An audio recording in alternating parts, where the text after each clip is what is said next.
बिस्मिल्लाहिर्रहमानिर्रहीम अस्सलाम वालेकुम। आप देख रहे हैं मेरा यूट्यूब चैनल AZ इलेक्ट्रो और मेरा नाम अजमत अली है।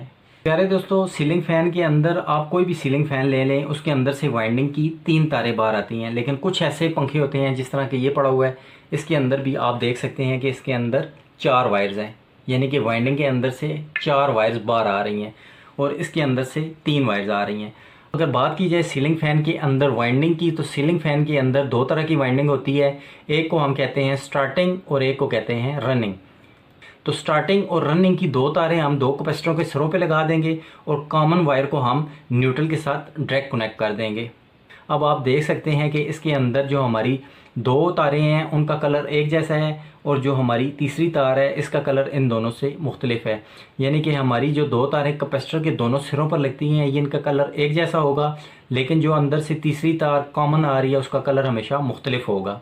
अब ये जो 2 तारें हमारे कैपेसिटर के 2 मुख्तलिफ सिरों पर लगी हैं, इनमें प्यारे दोस्तों एक हमारी स्टार्टिंग की और एक रनिंग की होती है, क्योंकि इस पंखे के अंदर एक स्टार्टिंग और एक रनिंग 2 तरह की वाइंडिंग होती है। इन दोनों एक जैसी कलर की तारों को जब हम कैपेसिटर के दोनों सिरों पर लगा देंगे तो आपने देखा होगा कि अक्सर एक तार को गिठान यानी कि गिरा लगी होती है। हमारी कॉमन वायर होती है उसको हम न्यूट्रल के साथ डायरेक्ट कनेक्ट कर देते हैं। तो जो हमारी गिरा वाली साइड है इसकी साइड हम फेस कनेक्ट करेंगे।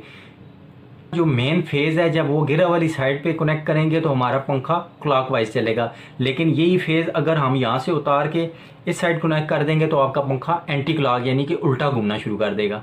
हमारे पंखे के अंदर लगा हुआ कैपेसिटर भी फॉल्टी हो सकता है। जब आपके पंखे के अंदर लगा हुआ ये कैपेसिटर फॉल्टी होगा तो उसकी वजह से आपका पंखा भी काम करना छोड़ देता है। अब कैपेसिटर को आप किस तरीके से चेक कर सकते हैं, इसका तरीकाकार भी मैं आपको बताता हूँ। आप इस कैपेसिटर को सीरीज़ बोर्ड के अंदर तार लगा के इस तरीके से भी आप इसको चेक कर सकते हैं और आप इन 2 वायर को फेज़ और न्यूट्रल यानी कि डायरेक्ट तार के साथ भी लगा के आप इस कैपेसिटर को चेक कर सकते हैं। लेकिन उस सूरत में आपने ये 2 तारें आपस में टच नहीं करनी, क्योंकि उस सूरत में शॉर्ट सर्किट हो जाएगा। लेकिन आपके घर में अगर कोई मेन ब्रेकर ना लगा हुआ है या कुछ सेफ्टी ना लगी हुई है तो ये तार जल सकती है और आपको शॉक लगने का डर हो सकता है। जब आप इस कैपेसिटर को सीरीज़ बोर्ड की मदद से इसको सप्लाई देंगे यानी कि इसको चार्ज करने की कोशिश करेंगे तो आप देख सकते हैं इसके अंदर से थोड़ा थोड़ा स्पार्क निकल रहा है, यानी कि ये थोड़ा सा चार्जिंग ले रहा है। अब प्यारे दोस्तों, आप सबसे पहले आप बटन ऑफ कर दें। अब आपने इस कैपेसिटर को हाथ नहीं लगाना। जब आप इस कैपेसिटर को हाथ लगाएंगे तो ये क्योंकि फुली चार्ज होता है तो इसकी मदद से आपको अच्छा खासा शॉक लग सकता है। तो इसको चेक करने के लिए सबसे पहले हम देखते हैं कि क्या तरीका कर सकते हैं। आपने कोई भी ऐसी चीज़ लेनी है, ऐसा पेचकस लेना है जो कि पीछे से इंसुलेटेड हो, जिसकी वजह से आपको करंट ना लगे। आपने कैपेसिटर को एहतियात से पकड़ना है। आप कैपेसिटर के आप दोनों सिरों को इस पेचकस के ऊपर एट ए टाइम टच करेंगे। ये देखें, आप देख सकते हैं कि इसके अंदर से बिल्कुल हल्का सा स्पार्क हुआ है। लेकिन जो हमारे अच्छे खासे कैपेसिटर होते हैं, यानी कि जो पंखे को ठीक तरीके से मूव कराते हैं, उनके अंदर ये स्पार्क बहुत ज़्यादा होता है।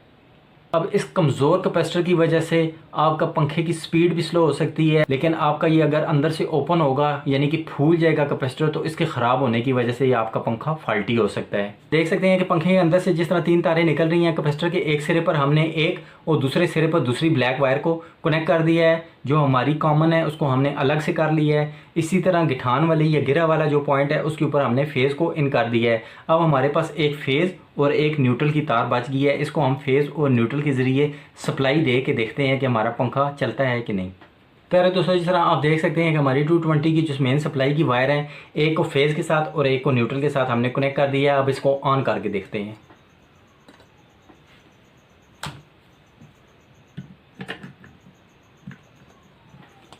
प्यारे दोस्तों, जैसे ही हमने इसको कैपेसिटर को कनेक्ट करके सप्लाई ऑन किया, तो जैसे ही हम अपना पावर का बटन ऑन कर गए तो आप देख सकते हैं कि इस पंखे के अंदर सप्लाई आना शुरू हो गई है और हमारा पंखा ये रनिंग हालत में आ चुका है। प्यारे दोस्तों, अगर मेरी आज की इन्फॉर्मेटिव वीडियो आपको पसंद आई है तो मेरी इस वीडियो को लाइक करके अपने प्यारों के साथ शेयर कर दें।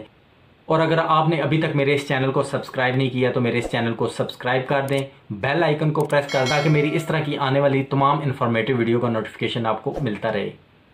तो प्यारे दोस्तों, खुश रहें, खुश रखें। इस पैगाम के साथ मिलते हैं एक नेक्स्ट वीडियो के अंदर नेक्स्ट टॉपिक के साथ। तब तक के लिए अल्लाह हाफिज़।